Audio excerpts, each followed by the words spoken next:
So going to office.com. So from my home page, I've got access to Microsoft Stream right here. If I don't see it on this initial series of tiles, I can click on All Apps and I'd find it in there. But let's open up Microsoft Stream and go to our own personal Microsoft Stream profile rather than the group entry that we were looking at before. So from here, I may have already uploaded videos. If I want to look at my videos, I can go to my content, click on the videos button, and they're all listed here. So this is where I've been uploading my videos and assigning the various permissions that are necessary for them. So let's just quickly run through that again. So I've just gone and very quickly uploaded another video just to show you, if you upload a video from Fresh, what the key differences are in the various options. So let's say this is uploaded. There's a couple of different ways that I could access the options for this video. I can click over here on the Update Video Details button, this little pencil icon next to the video on the list. If I've got the video open in the actual sort of viewing sort of section of Microsoft Stream, the way I can access the options from here is by clicking on these little dots below the video and on the menu selecting Update Video Details from there. Which is the way I go into it. This is the view that I will see. So it's got 3 columns here. Details, permissions, and options. Details obviously change the name and description of the video. The permissions, this is who are you allowing to watch this video? Who specifically is going to give permission? And the terminology can be a little bit confusing, but just remember this is granting permission. So anyone who I give permission to, including groups, will be able to watch this video if they're on this list of viewers here. And the options are where I can make a couple of other decisions too. So this share button is if I want to take my video as a direct link, and if I actually let me click it, I can take a link to this video. I can then paste that somewhere where I want students to be able to access it, an announcement in Blackboard, or maybe I want to attach it just into an email and send to someone. I can just copy that link and share it that way. I can also email it directly to individual people by putting in their email addresses, or I can embed it. And you probably see one of my other videos, this embed part is you can copy this code, go to Blackboard, make an item, and then you can show this video in the context of the student's other learning by embedding it in a specific location on Blackboard.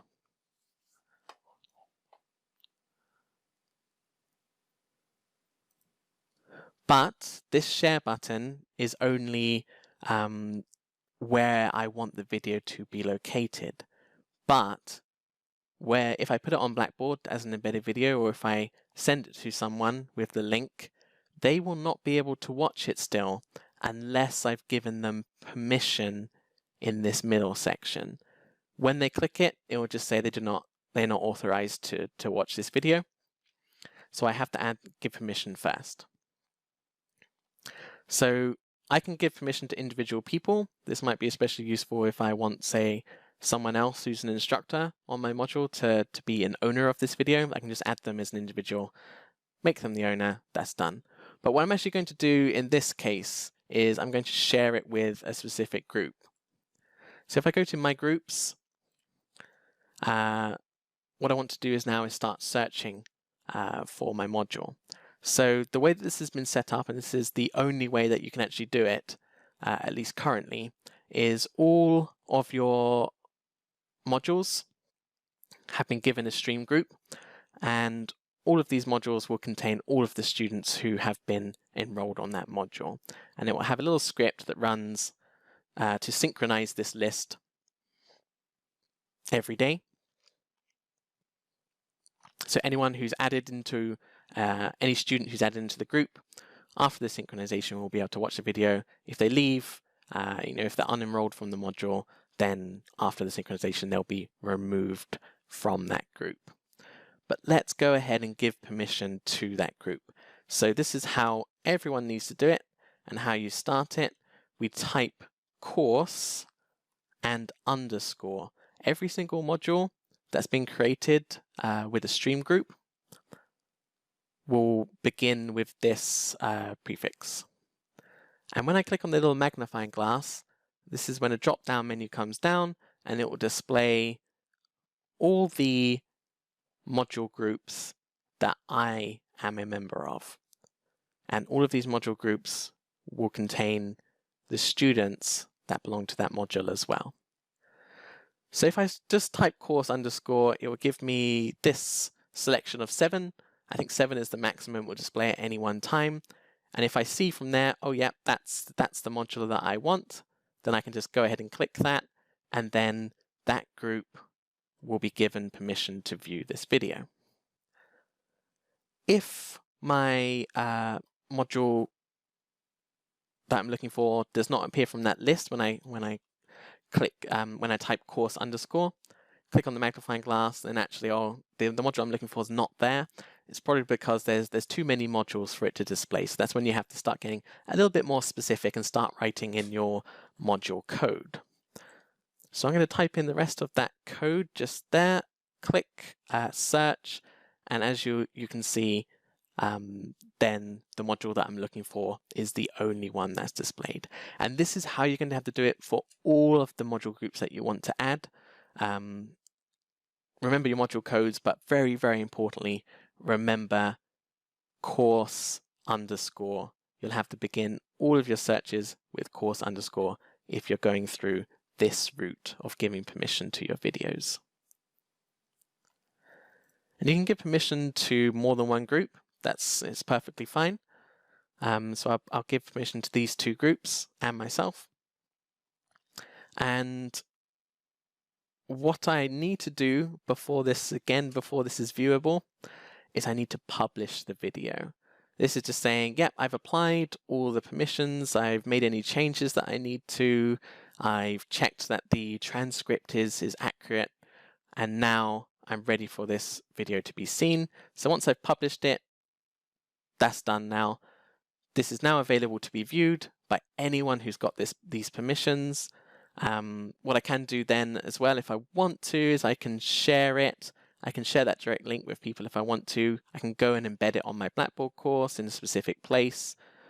But the nice automatic part of what's happened, I'm just going to click apply and close this little bit, is if I now go back to my Blackboard course, here I can see the embedded module playlist, which is from this little side menu over here on the module on the left hand side.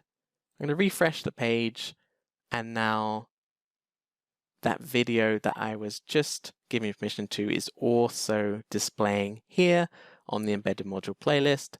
If I open up the stream group by clicking on the link, I can also see that the video is now here as well.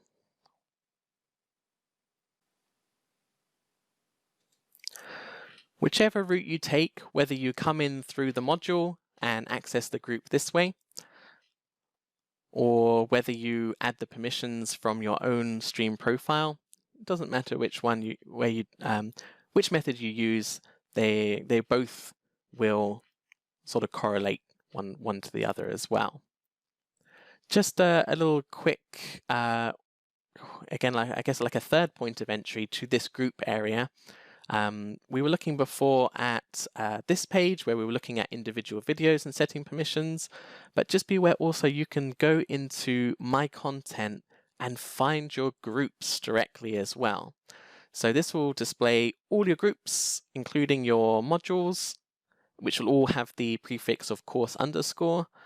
If you don't see them immediately, you can click on Show More and it will load more of them for you. If you've got a lot of groups, you might see quite a lot here. But once you've found the one you're looking for, so let's go back to that one I was on before. This has then taken me back to the group playlist, and it's the exact same place that I was in before. I can see the same videos, and I can upload more videos directly to this group from here as well. So the big takeaways from this video are Stream is quite flexible in terms of how you access it, and they're all quite nicely linked together. So as long as you're setting the correct permissions, your videos will either automatically appear on the Blackboard modules for you and your students can watch it, or if you want to go ahead and embed those videos in specific places, as long as you set the correct permissions, it's all going to work very nicely. And it doesn't, there's lots of different ways that you can access these group spaces and give the permissions. The main things to watch out for, I'll just reiterate, is for the course menu item, Microsoft Stream, don't change the name of it. Keep the name as Microsoft Stream.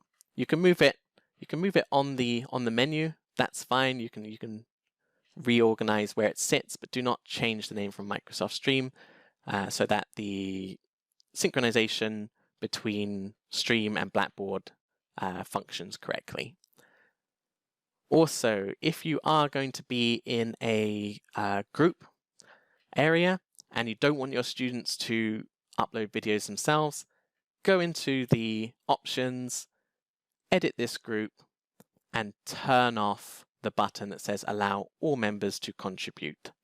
And finally, with the name of the group itself, don't change it, leave it as it is, because this is going to be very important for the automatic integration between Microsoft Stream and Blackboard. It's very important that name is not changed in order for it to work correctly.